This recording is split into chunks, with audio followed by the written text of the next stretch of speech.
The Signalman by Charles Dickens. Hello. Below there. When he heard a voice thus calling to him, he was standing at the door of his box, with a flag in his hand, furled round its short pole. One would have thought, considering the nature of the ground, that he could not have doubted from what quarter the voice came, but instead of looking up to where I stood on the top of the steep cutting nearly over his head, he turned himself about, and looked down the line. There was something remarkable in his manner of doing so, though I could not have said for my life what. But I know it was remarkable enough to attract my notice, even though his figure was foreshortened and shadowed, down in the deep trench, and mine was high above him, so steeped in the glow of an angry sunset, that I had shaded my eyes with my hand before I saw him at all. Hello. Below. From looking down the line, he turned himself about again, and, raising his eyes, saw my figure high above him. Is there any path by which I can come down and speak to you? He looked up at me without replying, and I looked down at him without pressing him too soon with a repetition of my idle question. Just then there came a vague vibration in the earth and air, quickly changing into a violent pulsation, and an oncoming rush that caused me to start back, as though it had force to draw me down. When such vapor as rose to my height from this rapid train had passed me, and was skimming away over the landscape, I looked down again, and saw him refurling the flag he had shown while the train went by. I repeated my inquiry. After a pause, during which he seemed to regard me with fixed attention, he motioned with his rolled-up flag towards a point on my level, some 200 or 300 yards distant. I called down to him, "All right," and made for that point. There, by dint of looking closely about me, I found a rough zigzag, descending path, notched out, which I followed. The cutting was extremely deep, and unusually precipitate. It was made through a clammy stone, that became oozier and wetter as I went down. For these reasons, I found the way long enough to give me time to recall a singular air of reluctance or compulsion with which he had pointed out the path. When I came down low enough upon the zigzag descent to see him again, I saw that he was standing between the rails on the way by which the train had lately passed, in an attitude as if he were waiting for me to appear. He had his left hand at his chin, and that left elbow rested on his right hand, crossed over his breast. His attitude was one of such expectation and watchfulness that I stopped a moment, wondering at it. I resumed my downward way, and stepping out upon the level of the railroad, and drawing nearer to him, saw that he was a dark, sallow man, with a dark beard and rather heavy eyebrows. His post was in as solitary and dismal a place as ever I saw. On either side, a dripping wet wall of jagged stone, excluding all view but a strip of sky, the perspective one way only a crooked prolongation of this great dungeon, the shorter perspective in the other direction terminating in a gloomy red light, and the gloomier entrance to a black tunnel, in whose massive architecture there was a barbarous, depressing, and forbidding air. So little sunlight ever found its way to this spot, that it had an earthy, deadly smell, and so much cold wind rushed through it, that it struck chill to me, as if I had left the natural world. Before he stirred, I was near enough to him to have touched him. Not even then removing his eyes from mine, he stepped back one step, and lifted his hand.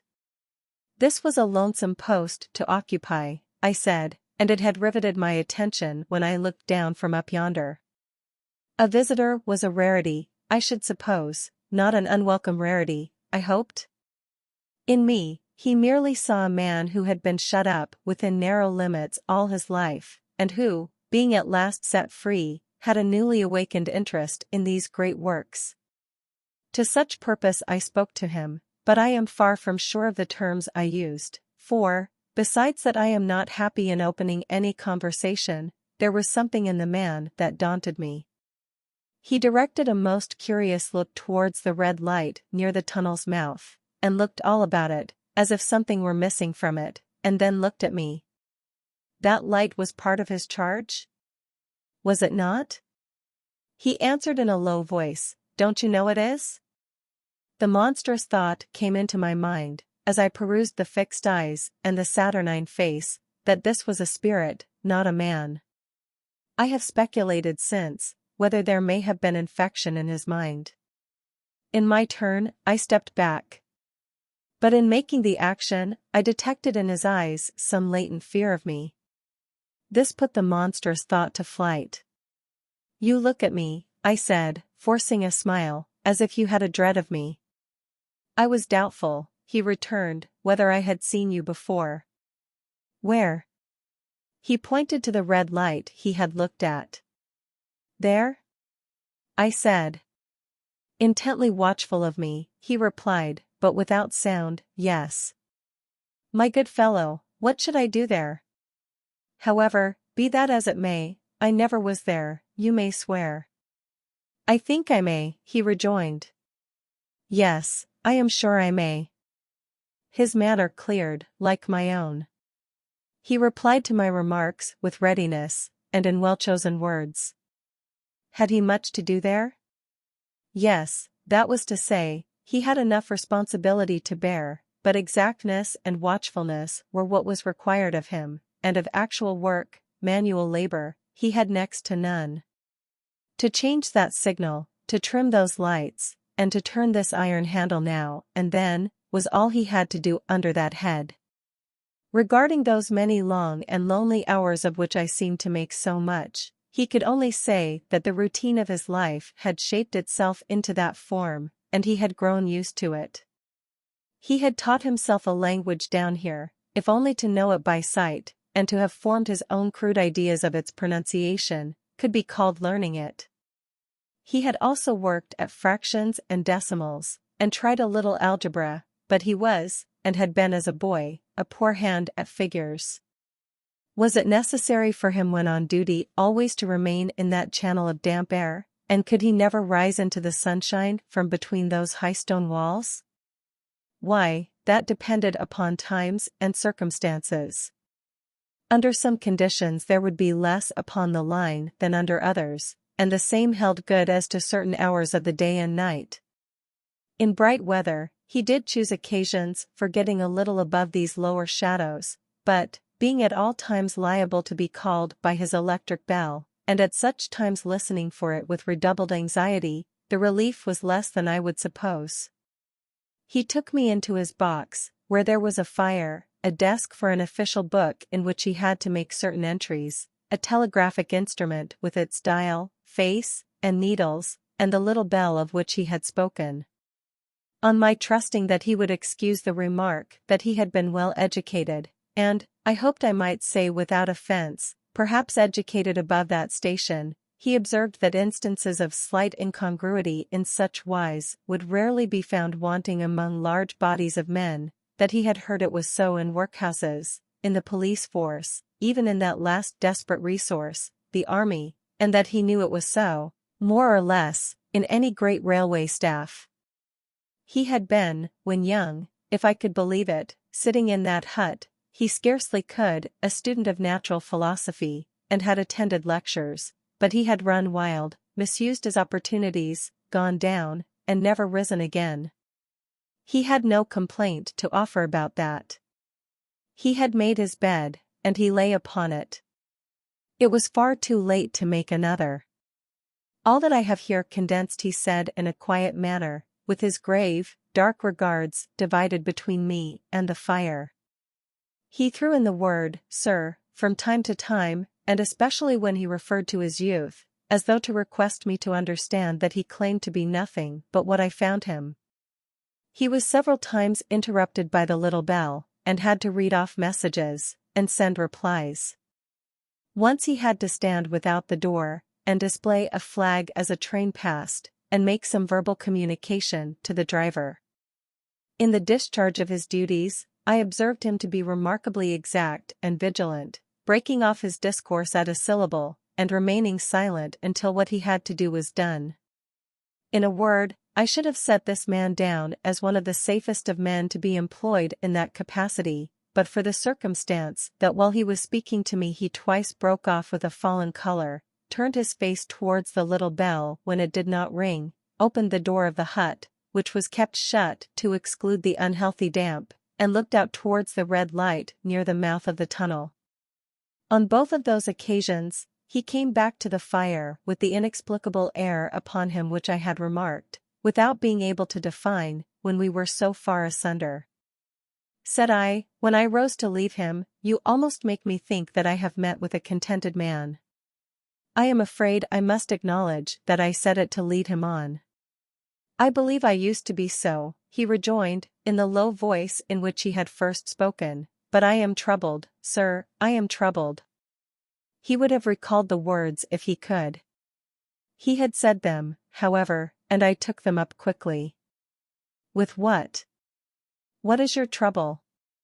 "It is very difficult to impart, sir. It is very, very difficult to speak of. If ever you make me another visit, I will try to tell you. But I expressly intend to make you another visit." "Say, when shall it be?" "I go off early in the morning, and I shall be on again at 10 tomorrow night, sir." "I will come at 11. He thanked me, and went out at the door with me. "I'll show my white light, sir," he said, in his peculiar low voice, "till you have found the way up.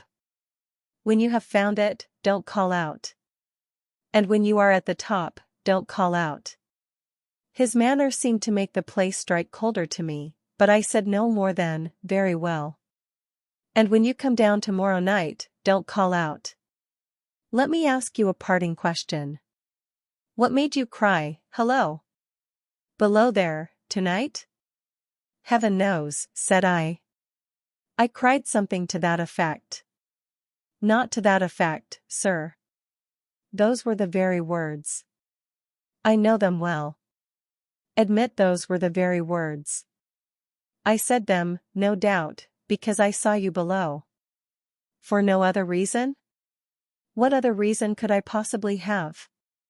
"You had no feeling that they were conveyed to you in any supernatural way?" "No." He wished me good night, and held up his light. I walked by the side of the down line of rails, with a very disagreeable sensation of a train coming behind me, until I found the path. It was easier to mount than to descend, and I got back to my inn without any adventure. Punctual to my appointment, I placed my foot on the first notch of the zigzag next night, as the distant clocks were striking 11. He was waiting for me at the bottom, with his white light on. "I have not called out," I said, when we came close together. "May I speak now?" "By all means, sir." "Good night, then, and here's my hand." "Good night, sir, and here's mine." With that we walked side by side to his box, entered it, closed the door, and sat down by the fire. "I have made up my mind, sir," he began, bending forward as soon as we were seated, and speaking in a tone but a little above a whisper, "that you shall not have to ask me twice what troubles me. I took you for someone else yesterday evening. That troubles me." "That mistake?" "No. That someone else." "Who is it?" "I don't know." "Like me?" "I don't know. I never saw the face." "The left arm is across the face, and the right arm is waved, violently waved." "This way." I followed his action with my eyes, and it was the action of an arm gesticulating, with the utmost passion and vehemence, "For God's sake, clear the way." "One moonlight night," said the man, "I was sitting here, when I heard a voice cry, 'Hello, below there.' I started up, looked from that door, and saw this someone else standing by the red light near the tunnel, waving as I just now showed you." The voice seemed hoarse with shouting, and it cried, "Look out! Look out!" And then again, "Hello, below there! Look out!" I caught up my lamp, turned it on red, and ran towards the figure, calling, "What's wrong? What has happened? Where?" It stood just outside the blackness of the tunnel. I advanced so close upon it that I wondered at its keeping the sleeve across its eyes. I ran right up at it, and had my hand stretched out to pull the sleeve away, when it was gone. Into the tunnel? Said I. No. I ran on into the tunnel, 500 yards. I stopped, and held my lamp above my head, and saw the figures of the measured distance, and saw the wet stains stealing down the walls and trickling through the arch. I ran out again faster than I had run in, for I had a mortal abhorrence of the place upon me, and I looked all round the red light with my own red light, and I went up the iron ladder to the gallery atop of it, and I came down again, and ran back here. I telegraphed both ways, an alarm has been given. Is anything wrong? The answer came back, both ways, all well. Resisting the slow touch of a frozen finger tracing out my spine, I showed him how that this figure must be a deception of his sense of sight, and how that figures, originating in disease of the delicate nerves that minister to the functions of the eye, were known to have often troubled patients, some of whom had become conscious of the nature of their affliction, and had even proved it by experiments upon themselves. As to an imaginary cry, said I, do but listen for a moment to the wind in this unnatural valley while we speak so low, and to the wild harp it makes of the telegraph wires. That was all very well, he returned, after we had sat listening for a while, and he ought to know something of the wind and the wires, he who so often passed long winter nights there, alone and watching. But he would beg to remark that he had not finished. I asked his pardon, and he slowly added these words, touching my arm. Within 6 hours after the appearance, the memorable accident on this line happened, and within 10 hours the dead and wounded were brought along through the tunnel over the spot where the figure had stood. A disagreeable shudder crept over me, but I did my best against it. It was not to be denied, I rejoined, that this was a remarkable coincidence, calculated deeply to impress his mind. But it was unquestionable that remarkable coincidences did continually occur, and they must be taken into account in dealing with such a subject. Though to be sure I must admit, I added, for I thought I saw that he was going to bring the objection to bear upon me, men of common sense did not allow much for coincidences in making the ordinary calculations of life. He again begged to remark that he had not finished. I again begged his pardon for being betrayed into interruptions. This, he said, again laying his hand upon my arm, and glancing over his shoulder with hollow eyes, was just a year ago.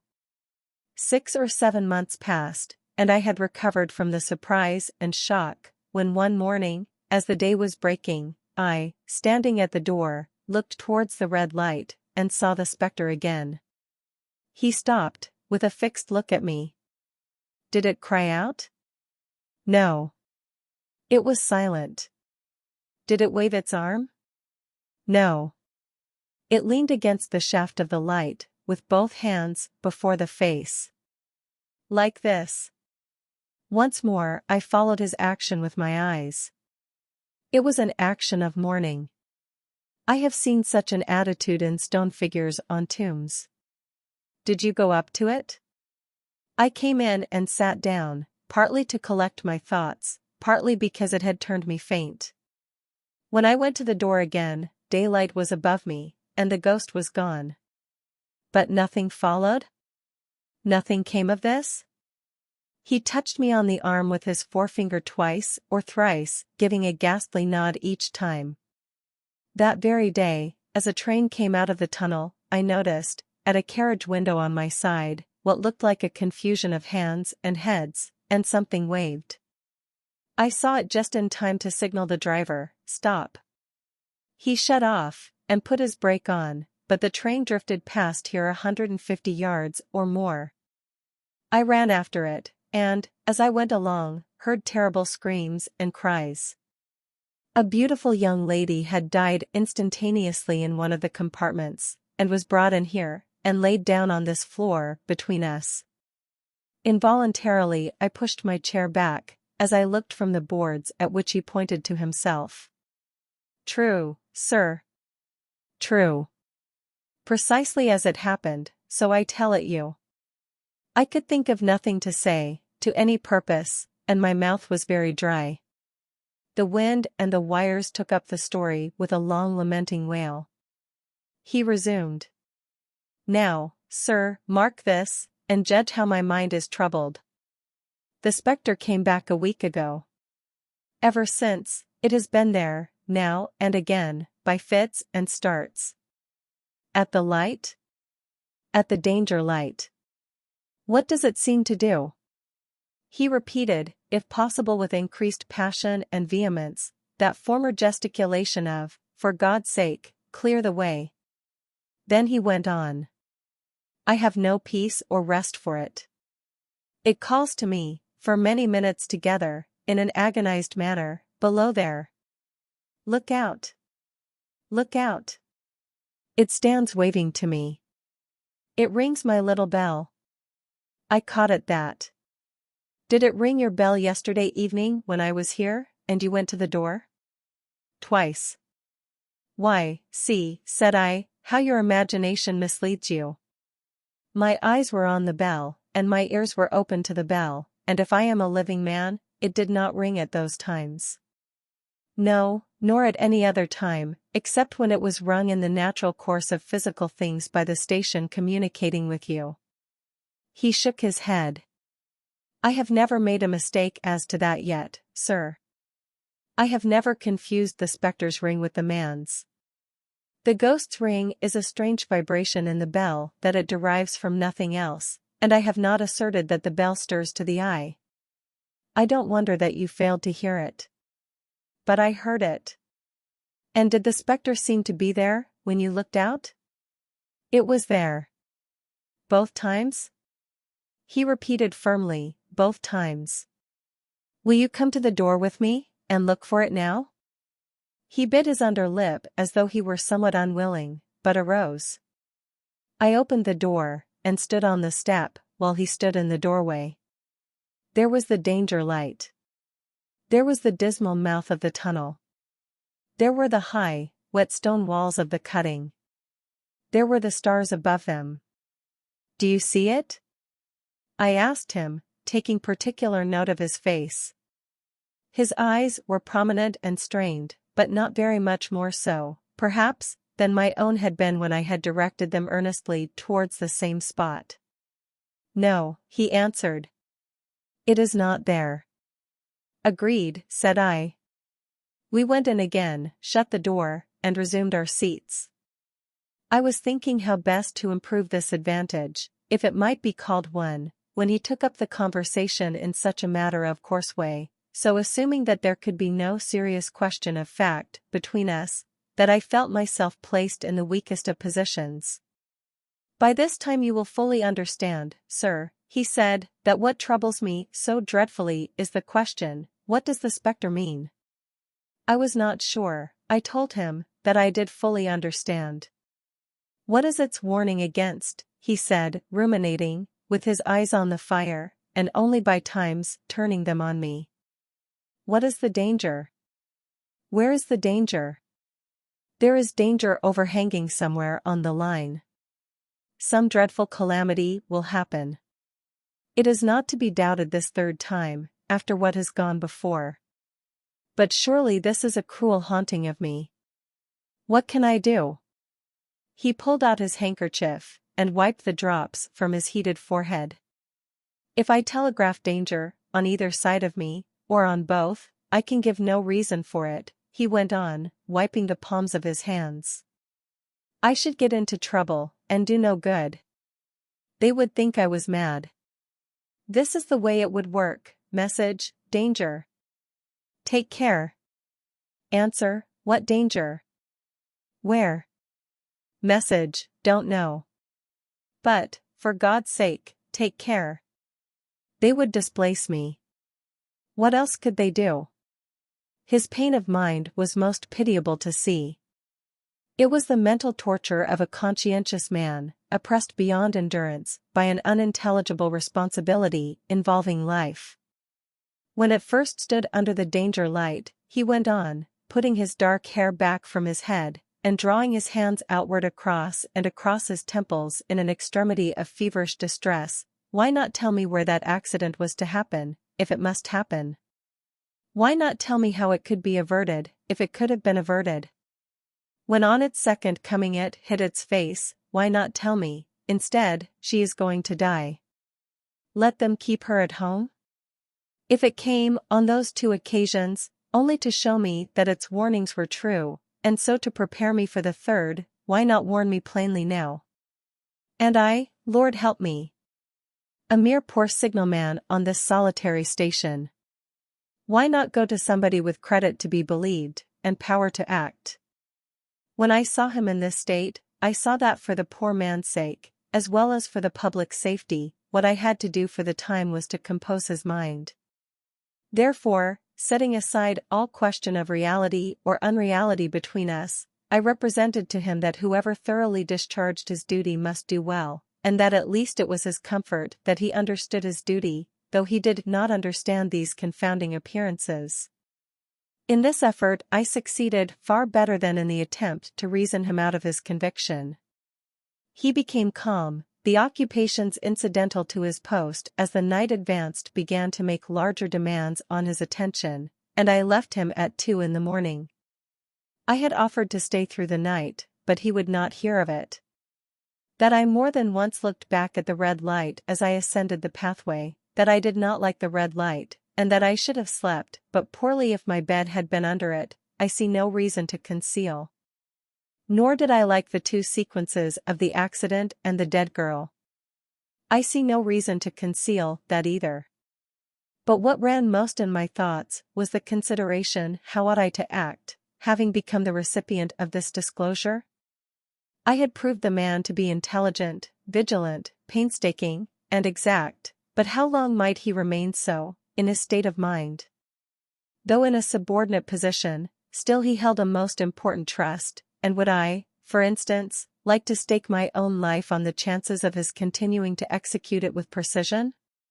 Unable to overcome a feeling that there would be something treacherous in my communicating what he had told me to his superiors in the company, without first being plain with himself and proposing a middle course to him, I ultimately resolved to offer to accompany him, otherwise keeping his secret for the present, to the wisest medical practitioner we could hear of in those parts, and to take his opinion.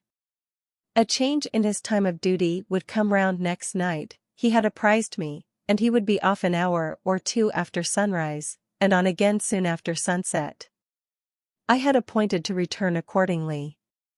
Next evening was a lovely evening, and I walked out early to enjoy it. The sun was not yet quite down when I traversed the field path near the top of the deep cutting. I would extend my walk for an hour, I said to myself, half an hour on and half an hour back, and it would then be time to go to my signalman's box. Before pursuing my stroll, I stepped to the brink, and mechanically looked down, from the point from which I had first seen him. I cannot describe the thrill that seized upon me, when, close at the mouth of the tunnel, I saw the appearance of a man, with his left sleeve across his eyes, passionately waving his right arm. The nameless horror that oppressed me passed in a moment, for in a moment I saw that this appearance of a man was a man indeed, and that there was a little group of other men, standing at a short distance, to whom he seemed to be rehearsing the gesture he made. The danger light was not yet lighted. Against its shaft, a little low hut, entirely new to me, had been made of some wooden supports and tarpaulin. It looked no bigger than a bed. With an irresistible sense that something was wrong, with a flashing self-reproachful fear that fatal mischief had come of my leaving the man there, and causing no one to be sent to overlook or correct what he did, I descended the notched path with all the speed I could make. "What is the matter?" I asked the men. "Signalman killed this morning, sir." "Not the man belonging to that box?" "Yes, sir." "Not the man I know?" "You will recognize him, sir, if you knew him," said the man who spoke for the others, solemnly uncovering his own head, and raising an end of the tarpaulin, for his face is quite composed. "Oh, how did this happen, how did this happen?" I asked, turning from one to another as the hut closed in again. "He was cut down by an engine, sir. No man in England knew his work better. But somehow he was not clear of the outer rail. It was just at broad day.